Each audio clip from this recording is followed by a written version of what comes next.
Sounds good. All right, folks, thank you all for tuning in tonight. We have as our presenter, and this is by my count, it's the 78th Mountain Zoom we've done since March. So we're um, glad for you all to join us and have so many folks from different parts of the country tuning in. Our presenter this evening, he used to be a 4-H agent for several years here in Wise County, Virginia, and now he's an A&R extension agent up in his home county of Bland, Virginia. And he's going to be talking to you about keys to a successful lambing season, and I assume he's also going to touch some on a kidding season if you're a goat producer as well. So Hunter, thank you for speaking with us this evening. And I know Hunter's been he and his family have raised sheep for many years, and I think you'll enjoy this presentation tonight. So Hunter, take it away. All right. Thanks, Phil. Um, so, like Phil said, I used to be the 4-H agent in um, Wise County for 7 years. I've been back in my home county for 2 years. You can see up on the wall, not very well, but I have my map of Wise County that they gave me before I left. So, still keep them in my mind a little bit. I've grown up on a farm my entire life, and we've been sheep producers for 15 years now. Before I get started with all this, I want everyone to know what I'm saying is not gospel. These are just going to be things that we've personally done and experienced on our farm, and things that we think can probably help new producers um, when getting through their first or second lambing or kidding season. Um,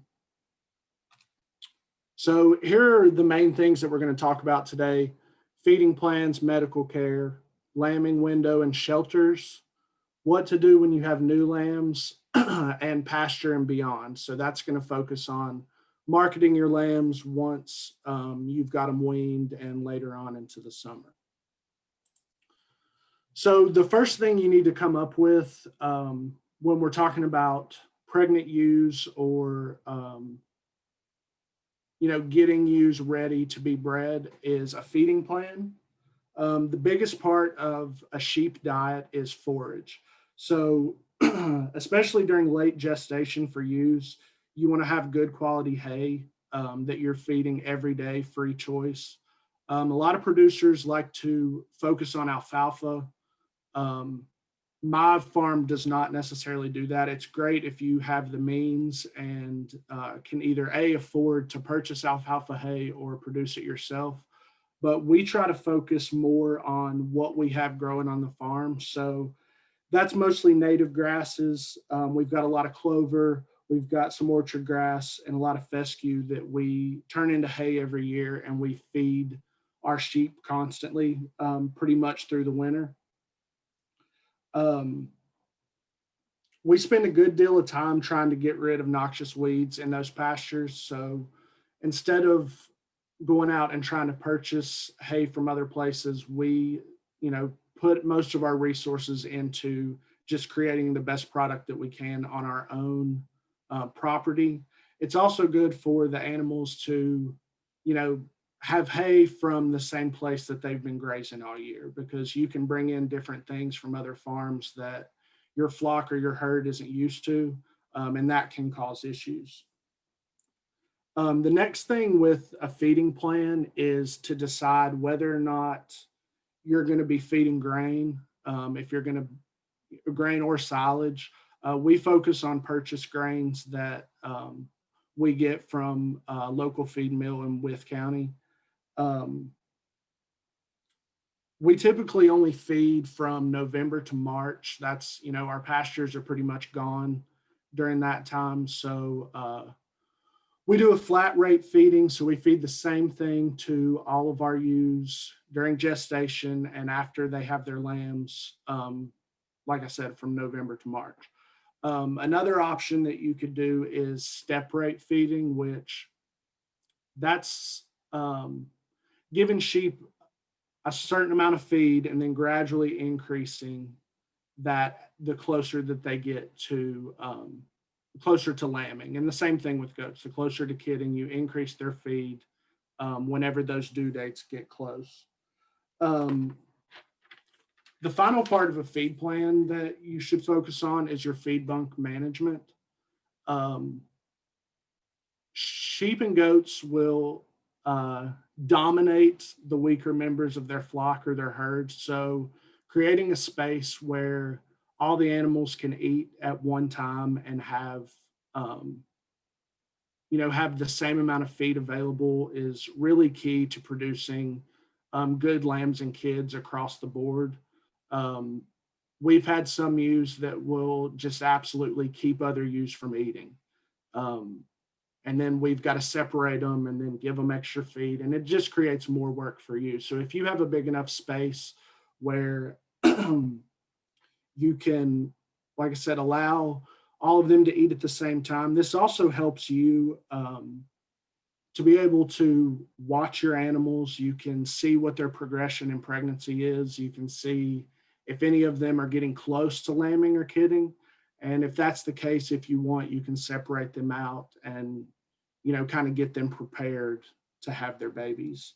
To that same effect, you will also be able to see if one of your ewes is doing poorly, if it's not getting enough nutrition, if it's not growing fast enough or large enough to have their babies. That feed bunk time is when you're going to be able to notice those type of things and figure out what you need to do to produce a better mother.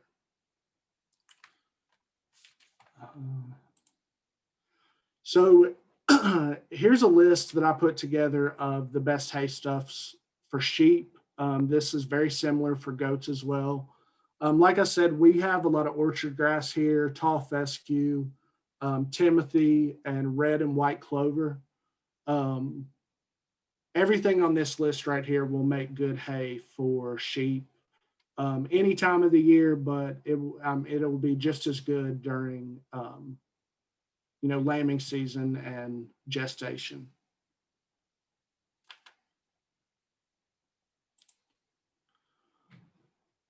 Medical care is the next thing that you should be focusing on before you have your lambs. Vaccinations are important. They should be done 4 to 6 weeks before lambing. Your ewes, if it's done during that time period, will pass antibodies on to their lambs. The closer that you get to lambing, the vaccines, the antibodies haven't built up in the ewe enough yet, and they're not going to pass those on to their new babies. So the vaccine that I'm talking about specifically, it's called CDT. Um, what that is preventing, it's called the CD part is enterotoxemia type C and type D. Type C is known as bloody scours. That typically happens in very young lambs that are in their first few weeks of life. It's a bacteria that gets in their body and just causes them to dehydrate. And there's pretty much no coming back from that in lambs. If they get enterotoxemia type C, they're pretty much done for. Enterotoxemia type D, which is the other part of this vaccination, it's known as overeating disease. And it typically forms a few weeks after a lamb has been born, and it generally happens to your biggest and best lambs, the ones that are growing fast, they're getting big, they look really good, and they get this bacteria that just causes them to constantly eat and bloat, and they can die from that. And then the T part of the CDT vaccination is tetanus or lockjaw. We all know what tetanus is. If a lamb gets it, that's pretty much it for that lamb.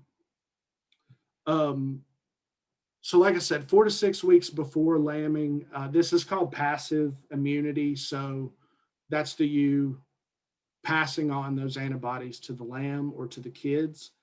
You can vaccinate lambs after they've been born if you decide you don't want to vaccinate your ewes.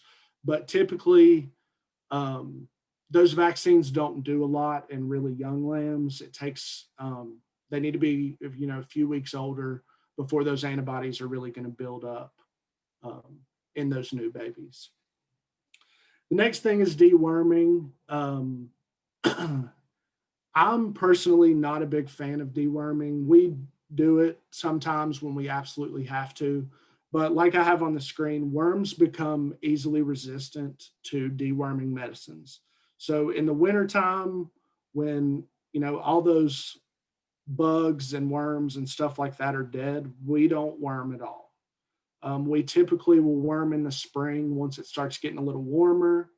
Um, or if we can obviously see that one of our sheep has something wrong with it. The biggest sign to tell when a sheep needs deworming is their jaw. Their jaw will bloat up, and it'll look like they have, like a sore tooth or something. But that's a sign that your sheep has worms and you need to do something for it, just to get rid of that. Another sign is if your sheep are, well, in my case, I have wool sheep. So a sign for me is when they start losing wool in weird places at weird times of the year, that's a sign that they've got some type of worm. Lastly, for medical care, hooves are a big issue. You want to prevent hoof rot at all costs. That's caused by a bacteria. And that bacteria comes about whenever you have really moist soils. So the last couple of years, we've had some pretty mild winters. So I know around our barn, it's basically a mud pit all the time, and the sheep are constantly walking in that. So that wet, mud and manure and everything else will soften up sheep hooves and let that bacteria get in their feet, and then you've got hoof rot. And hoof rot bacteria is contagious in sheep. So if one of your sheep gets it, chances are you're going to have 3 or 4 or 5 sheep, come down with sore hooves. So you want to keep that infection rate low and treat them as soon as you notice there's, something wrong. See them limping around the field or laying down when they eat or getting down on their knees when they eat. That's a sign that there's an issue with their hooves.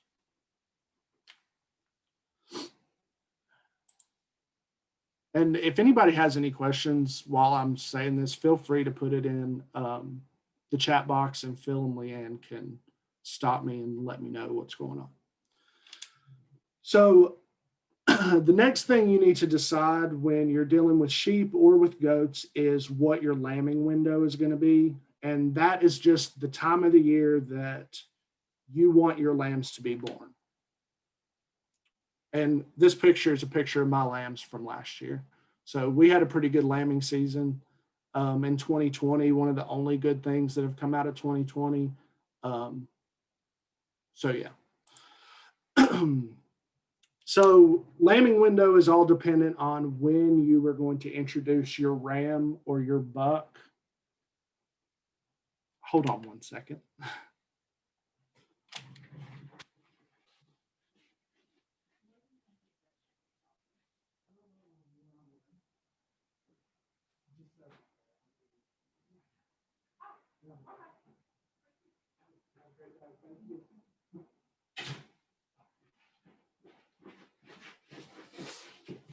Sorry about that. I had some 4-Hers come in the office. So like I was saying, lambing window is all dependent on when you put your buck or your ram sheep in with your ewes. In general, sheep and goats gestate for 150 days. That's 5 months. You can pretty much set your watch by that 150 days. When we first started off as sheep producers, we would put a marker on our ram so that we knew what day he serviced a ewe, so that we could plot out when that 150 days was going to be. We could get that ewe pinned up or separated from the rest of the flock so that she could lamb on her own.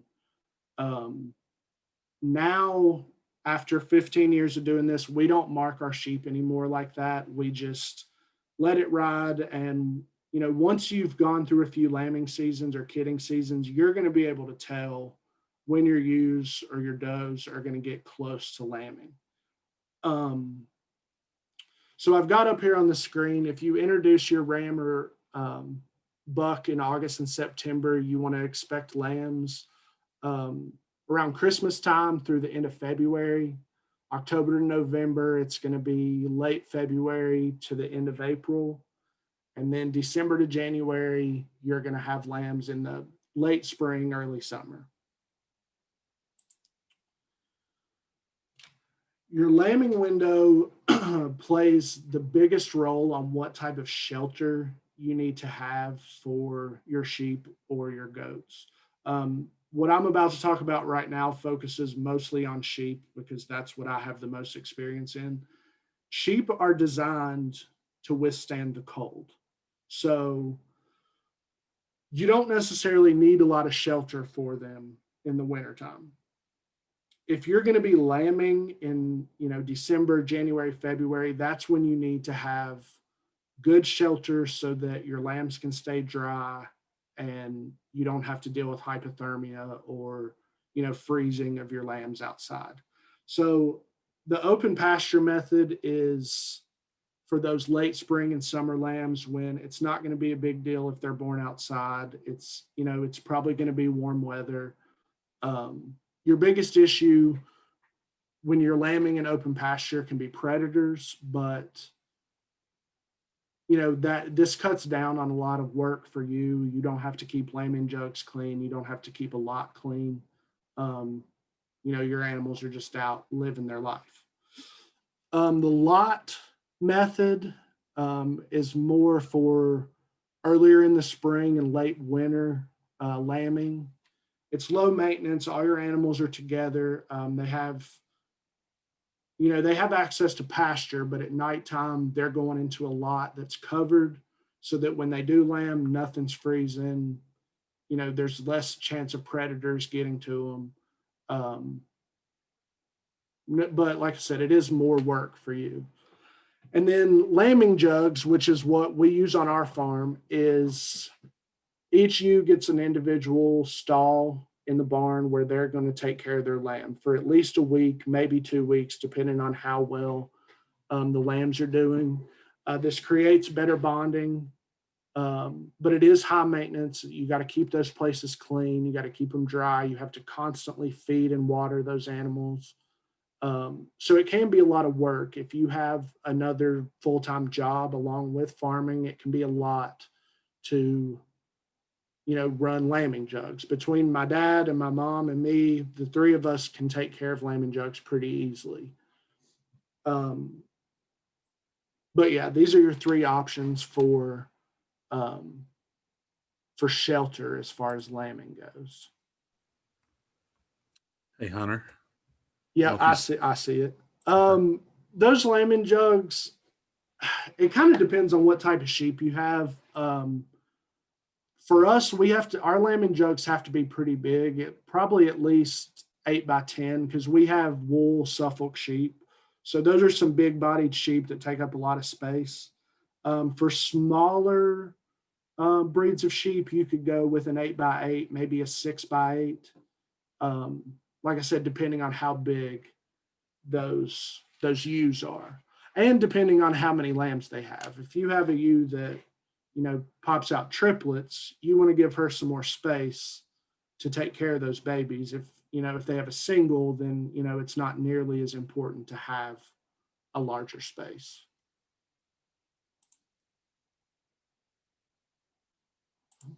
There we go. So here are the pros and cons of early and late lambing. I do early lambing. Most of my lambs are going to be born from January 1st to the middle of February. So the cons, like I said, there's more need for shelter from wind, snow, rain, any weather issue. There's a higher risk of hypothermia among lambs. Confined spaces in a barn can cause a buildup of ammonia from urination from all of your animals. So if you don't have good airflow in those places, that can cause pneumonia in your sheep. And then we have an increase of feed and hay consumption because they don't have constant access to pasture. And then some of the pros, we don't have to deal with predators when those ewes and lambs are in a lambing jug. They're inside the barn, they're protected. We're not going to have a coyote get in there and get our lambs. There's a lower instance of parasites because they're separated from the rest of the flock. So that you can just focus on her and her babies and, isn't going to get anything that's going around the rest of the herd. Lamb bonding can be a big issue in some larger flocks. We've had some ewes that have stolen lambs from other ewes. Um, so keeping those, that ewe and her lambs in a jug for a few days is going to help them know exactly who their mom is and who their babies are, and there's not going to be any confusion among the flock. Then when we talk about late lambing, like I said, there could be a high risk of predation because sheep are typically still going to be out on the field with no protection from predators. There's a high risk of parasites and fly strike when the temperature is warmer. High risk of hoof rot, which we talked about earlier. And then, like I said, potential for ewes to steal lambs or reject their own lambs. And then the pros, less need for shelter, less need for nightly checks. And then you have plenty of pasture along with any type of hay that you have left.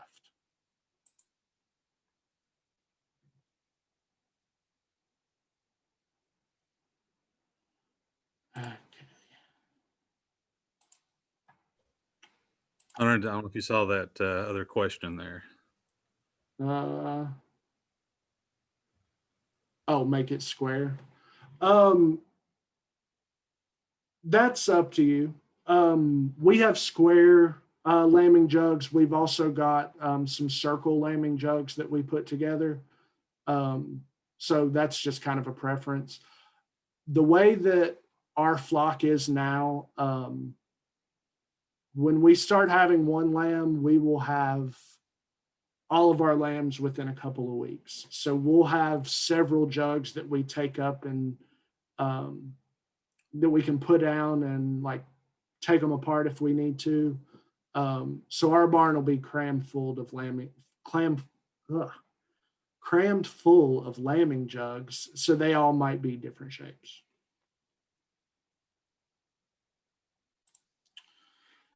This is just a mock timeline of lambs being born, lambs being weaned, when to sell, when to put your ram in the next year, and then lambs born and weaned again. So, well, we're going to talk about all that in the next slide. So the next two slides are the lambing process. There's 10 stages to it. The first stage is water sac emerges. So when we're lambing, we do a lot of checking on the flock every few hours, every day. In general, sheep are going to have their lambs really early in the morning or later in the evening, 10, 11 o'clock. In my experience, if a ewe has not started going into labor before midnight, she's not going to go into labor until the next morning. So if you don't see that water sac emerged or you don't see a ewe separating herself from the flock, chances are you're not going to have a lamb that night. In general, somebody gets up around 5 a.m., goes to the barn and checks to see if we've got any new lambs or if we have any lamb or any ewes in labor. So like I said, stage one is the water sac. The ewe's going to be, keep to herself. She's going to be separated from the rest of the flock.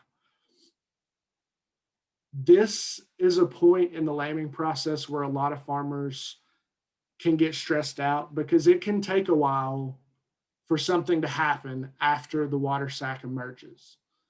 Do not be alarmed if it takes, 45 minutes for you to start pushing the lamb out, or for you to see something happening um, before that lamb makes its way into the world. So stage two, the water sac has burst and that ewe is going to start pushing. Um, she's probably going to stand up and lay down continuously. This could take 30 minutes to an hour. Um, if after an hour you aren't seeing um, a head or hooves coming out, then your ewe's probably, having some trouble and you might need to intervene at that point. Stage three, you should be able to see the hooves and the head. That is the proper way for a lamb to enter the world. It's the easiest way for you to push that lamb out. It's going to have its front hooves up above its head, and its nose and hooves will be coming out together. Stage four, that's the hardest part for the ewe, where she has to pass the front shoulders. If this takes more than 30 minutes, you need to pull that lamb out. Lambs can easily get stuck in the birth canal. That's why we do so many checks throughout the day and night and early morning. Because if we have a younger ewe that's, it's her first time lambing, she might have trouble pushing out a pretty large baby. So I've pulled hundreds of lambs over the last 15 years. And, stage four that's the biggest question mark with whether or not you need to intervene. Stage five, the lamb should be on its way out. Stage six, on the ground, the lamb is, trying to take its first breaths. I typically don't help ewes clean off their babies unless it's particularly cold. If it's around 0 degrees, I might get in there and help clean it up a little bit. But in general, if I have a ewe that's a good mother, I just leave her to do her thing at this point. Stage seven, the ewe is cleaning and bonding with the lamb. They're just getting each other's smell. They're knowing, what the next steps in getting this baby to a good position are going to be. After stage seven is when you'll know if you're going to have another lamb or not. So if your ewe lays down and doesn't pass any afterbirth, then chances are you're going to have twins or you're going to have triplets. So she's going to rest for a little bit, still cleaning off her lamb, and then she's going to get up and go through stages 1 through 7 again.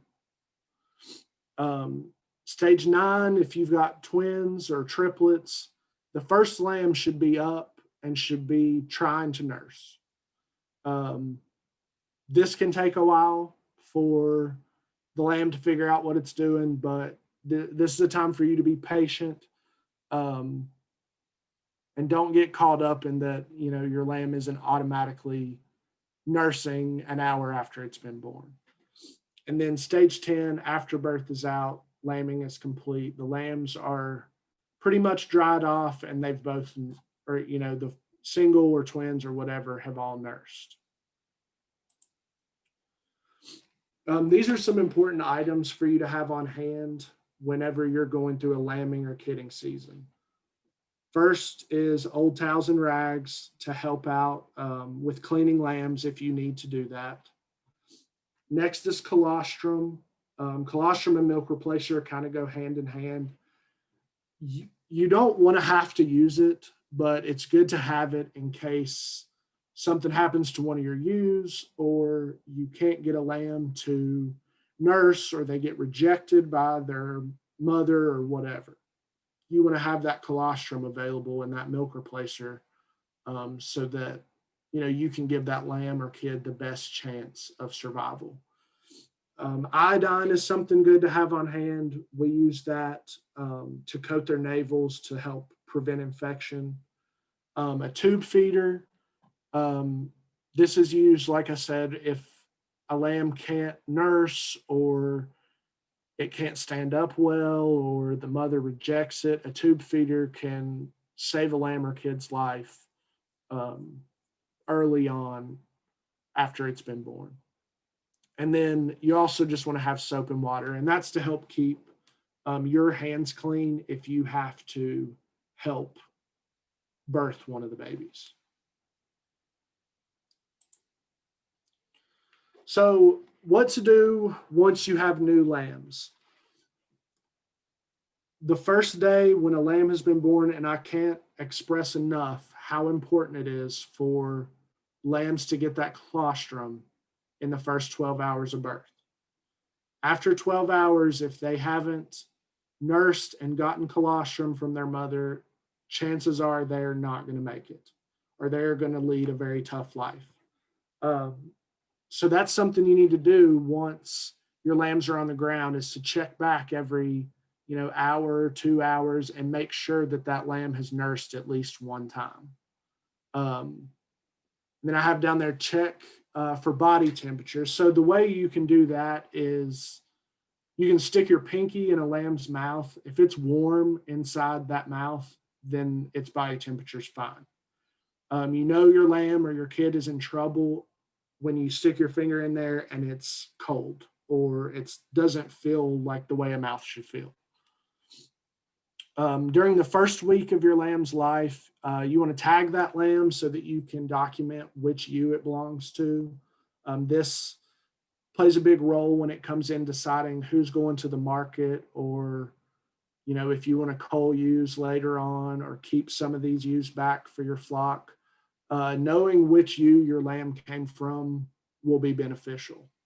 For me, since I have wool sheep, tail docking is important. We dock their tails within a week of being born.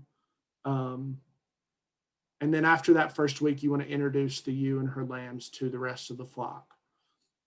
Month one, if you didn't vaccinate your ewes while they were still gestating, you want to do your CDT vaccinations.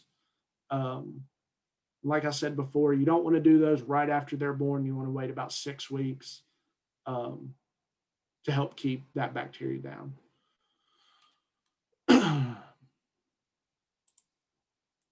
On tail docking, you should dock the tails at least by the time a lamb is 6 weeks old.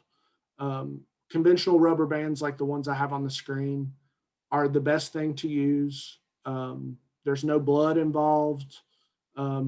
It's painful for a little bit, but then it's not painful at all.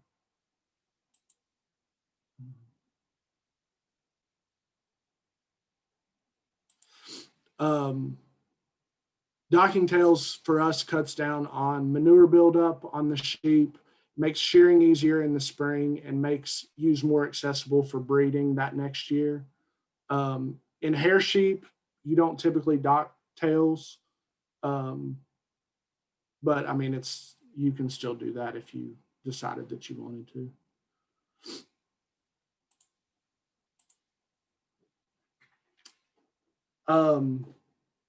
Next, we have what to do after your lambs have aged a little bit.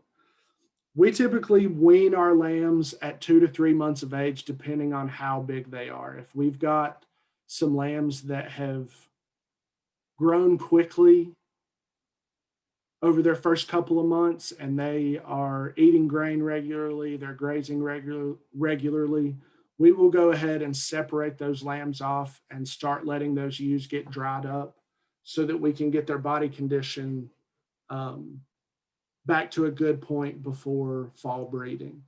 After 3 months of age, even if they're not super big, as long as they're eating grain regularly and grazing regularly, we will go ahead and separate those out too. We dry lot all of our lambs at first when we wean them. We give them they have free choice hay all the time, and then we feed them grain daily for the first 2 or 3 weeks. After those 2 or 3 weeks, we'll turn them out on pasture for a couple days a week. And then by about a month of being weaned, they're on pasture full time. There's less hay, and we're only giving grain sporadically. Um, for around here, ideal market weight for sheep is 65 to 80 pounds. That's when you're going to get your best price typically. Um, and they're approximately 5 months old to 6 months old whenever they get up to that weight.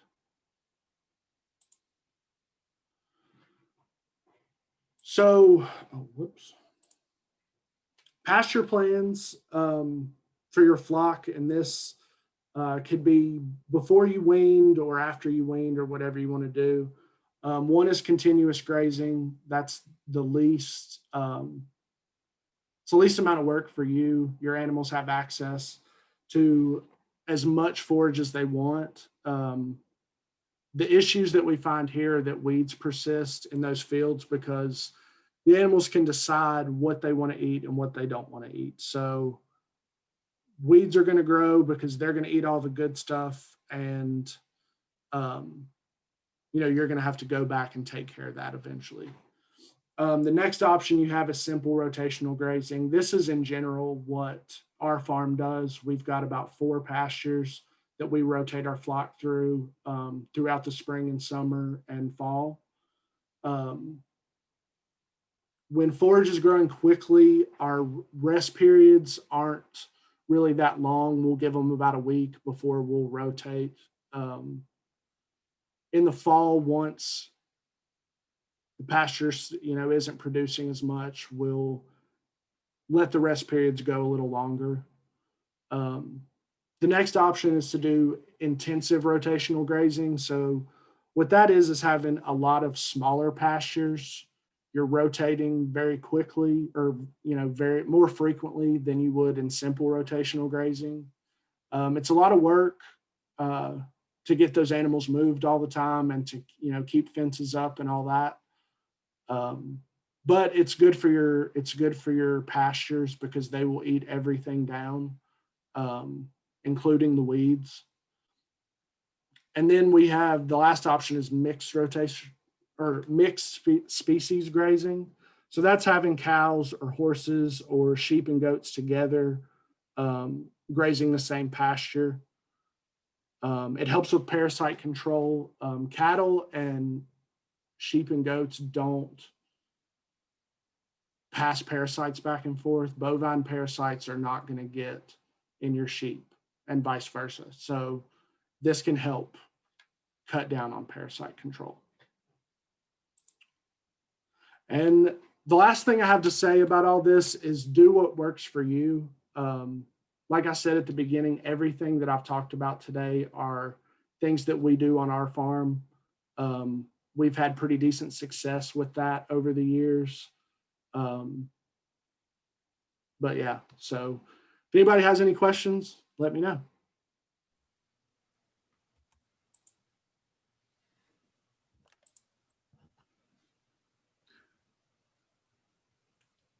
Hunter, thank you very much. That was excellent. Anybody have any questions, you can either unmute your mic and ask or just type it into the chat box.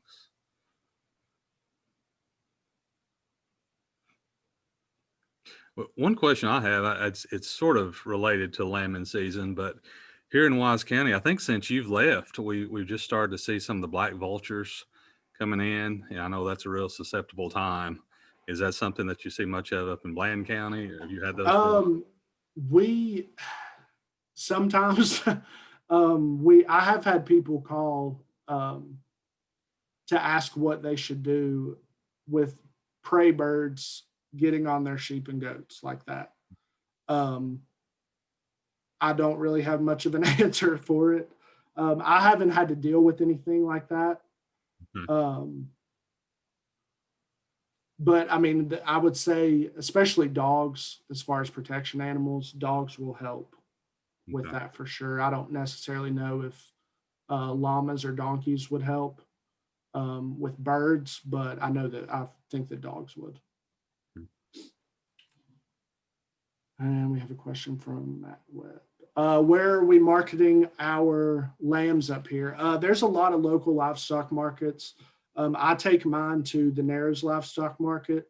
A lot of people, if they have a larger flock or a larger herd of goats, will load up and go to Pennsylvania, to New Holland, where they're going to get more of a premium price. But I don't do that. I don't have a big enough haul that I would take that far to make it worth my while.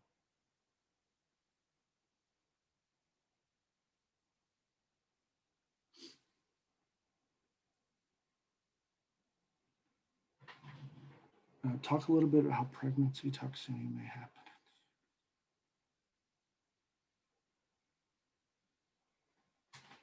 Okay, so we have a question about pregnancy toxemia. And I didn't talk about free choice minerals before anytime during this. So free choice minerals are something that should be available to all pregnant ewes and lactating ewes all the time. That's going to supplement them with anything, especially because it's wintertime. They're not on pasture. They're not getting everything that they would normally get from their forages. So having those minerals in there is going to help cut down on anything as far as toxemia goes that they could get.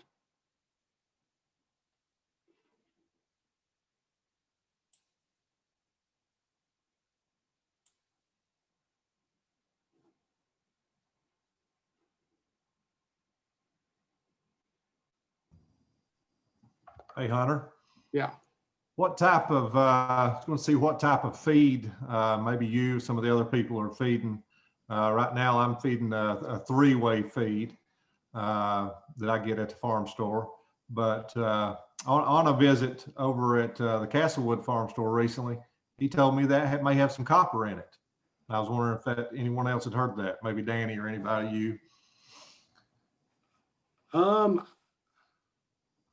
I don't know about if it has copper in it. And it was I use a three-way that he thought that the copper may be in the gluten. I don't know. That's something I'd have to look at because I use a three-way feed too. Okay, that's what. So yeah, that's definitely something we can find out about. You may have been trying to sell me the more expensive feed too. Yeah, that's possible.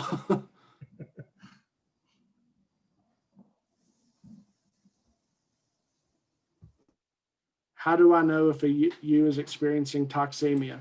So in my experience with toxemia, I personally have not had it on this farm, but I know of a producer that has, or that did a couple years ago have a ewe with toxemia. The ewe is very lethargic. She had sores on her mouth and on her tongue, and she wouldn't eat anything. So she didn't make it very long. So toxemia is hard to treat after it's been set in for a few days.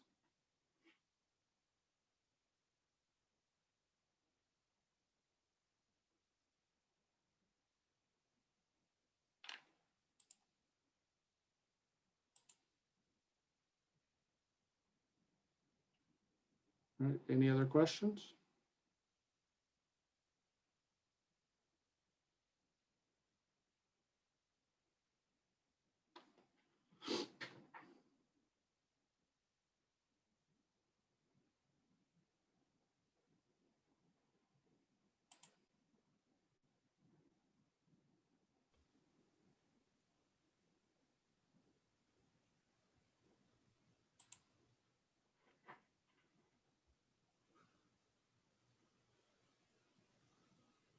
Okay, So- Nadine's asking about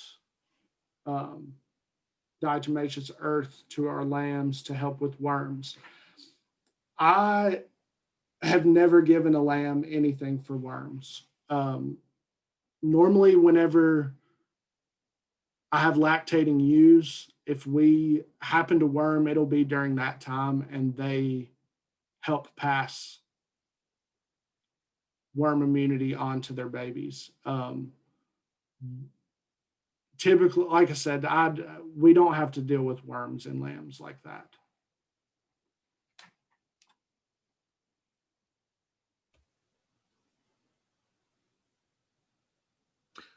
I'm seeing some suggestions in the chat box too. Matt had talked about hanging dead vultures to discourage the black vultures from coming around. And if you're not dealing with black vultures yet, you probably will eventually.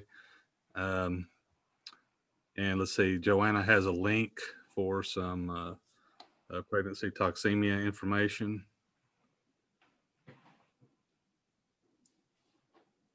And then also included another link from Colorado State Extension. Okay, any other questions for Hunter before we close out this evening? Well, again, thank you all for logging in. I'm sure Hunter probably doesn't mind. He had an email on his slide. Yeah. So if you don't mind typing that email in the chat box, I'm sure he wouldn't mind. Have some questions later on. But again, thank you all very much for logging in tonight, and hope you can join us on Thursday. On Thursday evening, we have Kyle Hill from here in Wise County. He's a young man who's a UVA Wise student and an avid outdoorsman. He's going to be talking about waterfowl in the coal fields. He's been doing some research and doing a project for a few years now, looking at the different species of waterfowl he's seen in the coal fields. And I've seen that presentation before. I'm sure he's added some species since then, and I'm always amazed at the number of species that he's seeing here in our part of the world. So I hope you can tune in for that. Mary had asked, is this going to be available for viewing? It will be, and what I can do is I can send you the link to our YouTube channel. Let me put my email here. If you want to just email me and let me know that you're interested in getting the link for that, I'll probably get that up tomorrow so you can go back and view this presentation. I'll be glad to send you that link once it's up and running.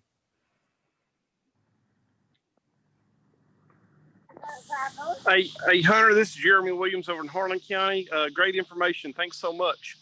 No problem. Thank you all for having me. Good stuff. Hey, Jeremy, you got anything to add for upcoming Zooms? I don't. I know we've got several great ones coming up, so should be pretty good. Should be fun. Great information. Good stuff.